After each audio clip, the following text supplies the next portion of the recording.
नमस्कार। स्वागत है आपका ओनली न्यूज 24x7 में। दोस्तों, आज हम उस सिस्टम की धज्जियां उड़ाने जा रहे हैं जिसका आपने थंबनेल में हेडिंग पढ़ी है। जी हां, इसे आज यहीं नहीं छोड़ना है। आज तो मौका मिला है।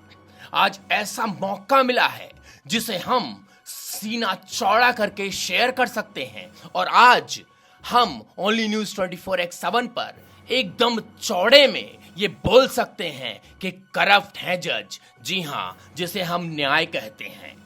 एक जज justice Yashwant Verma, Delhi high court का बड़ा नाम। इनके घर से क्या मिला? भारी मात्रा में कैश। हाँ भाई, कैश का पहाड़।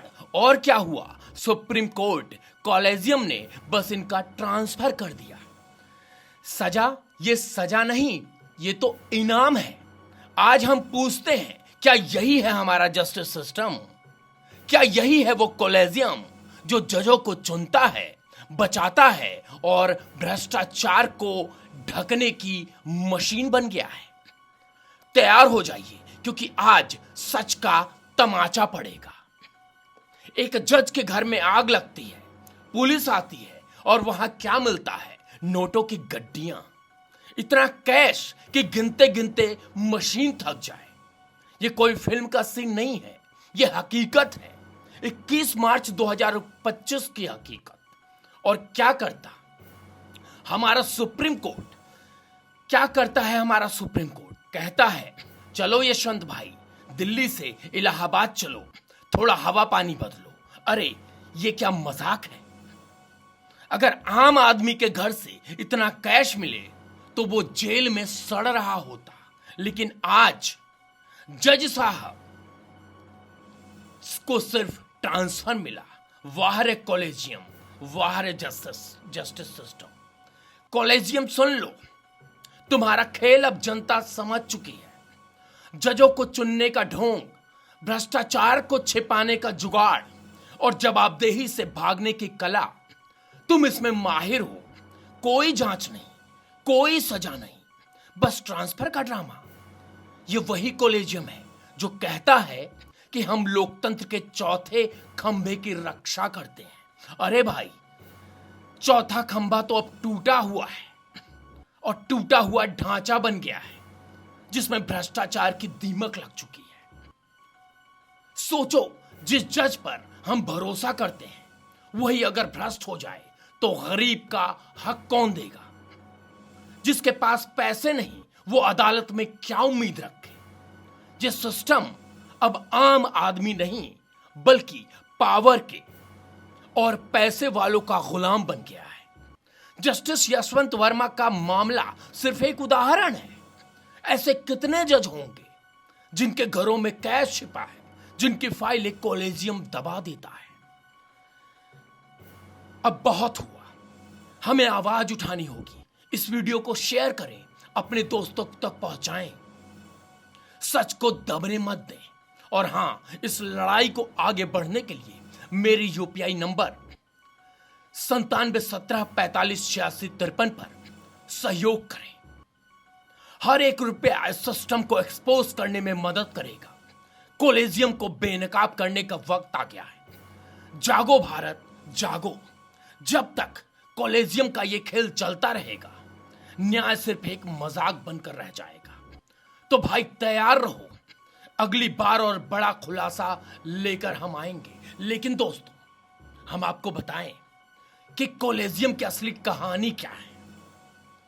कॉलेजियम की असली कहानी शुरू होती है, ये कोई नई चीज नहीं है जिसे जस्टिस यशवंत वर्मा के कैश कांड ने उजागर किया।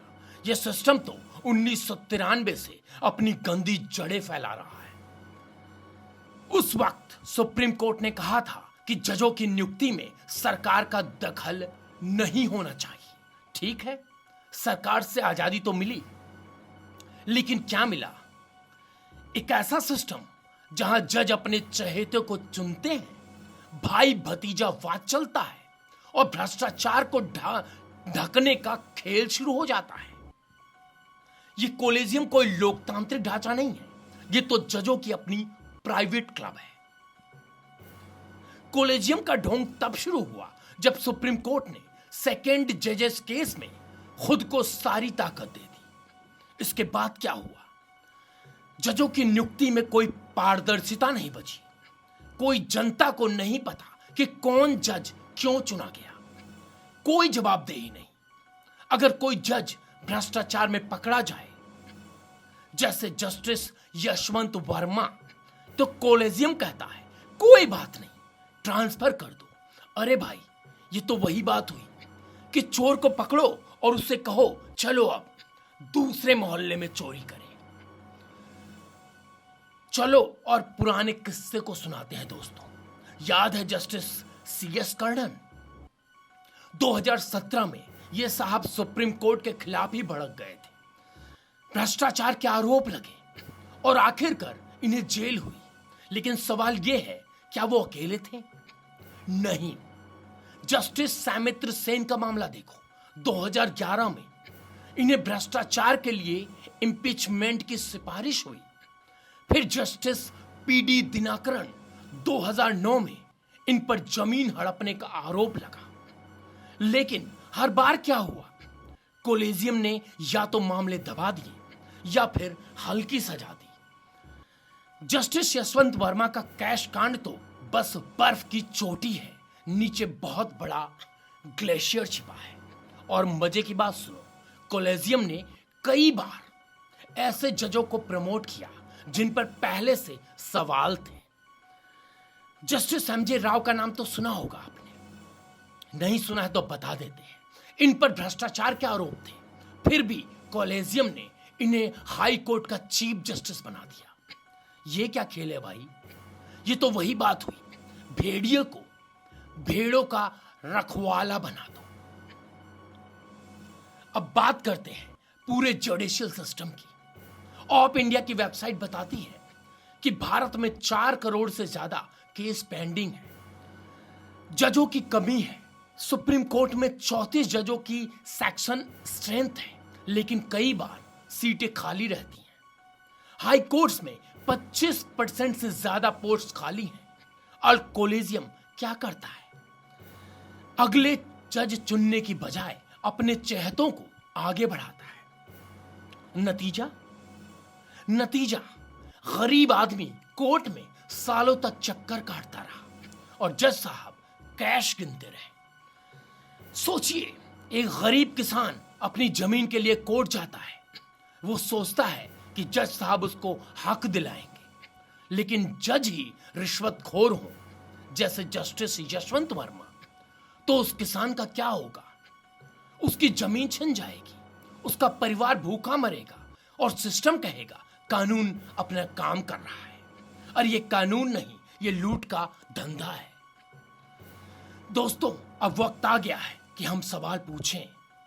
जस्टिस यशवंत वर्मा के घर की कैश मिला, लेकिन क्या कॉलेजियम ने बताया कि वो पैसा कहां से आया? नहीं। क्या वो CBI जांच हुई? नहीं। क्या जज साहब को सस्पेंड किया गया? नहीं। बस ट्रांसफर। ये ट्रांसफर का खेल कब तक चलेगा? कितने जजों के घर में कैश छिपा है? कितने जज रिश्वत लेकर फैसले लिखते हैं? और कॉलेजियम इन सबको क्यों बचा रहा है? सोचिए, जिस सिस्टम पर हम भरोसा करते हैं वही अगर हमें धोखा दे तो हम कहां जाएं? एक मां अपने बेटे के लिए इंसाफ मांगती है, एक बाप अपनी बेटी के लिए कोर्ट के चक्कर काटता है। लेकिन अगर जज ही भ्रष्ट हो तो उस मां बाप का क्या होगा? ये सिस्टम अब जनता का नहीं, पावर और पैसे वालों का गुलाम बन गया है। अब बहुत हुआ, ये कॉलेजियम का ढोंग और नहीं चलेगा।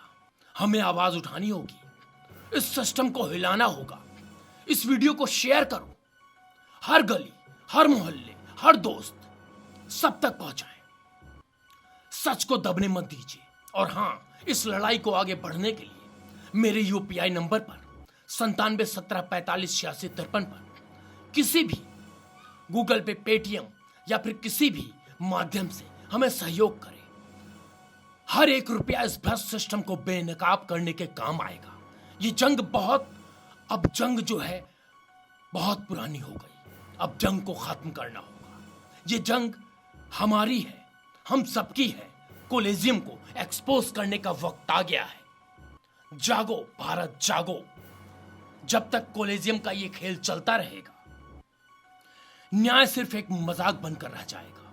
लेकिन हम चुप नहीं बैठेंगे। ये वीडियो तो बस शुरुआत है। अगली बार और बड़ा खुलासा लेकर आएंगे, और वो ऐसा होगा कि सिस्टम की नींव हिल जाएगी। सब्सक्राइब करें, शेयर करें और इस जंग का हिस्सा बने, क्योंकि अगर हम नहीं जागे तो ये सिस्टम हमें सोते हुए लूटता रहेगा। दोस्तों, तब तक के लिए जय हिंद, जय भारत।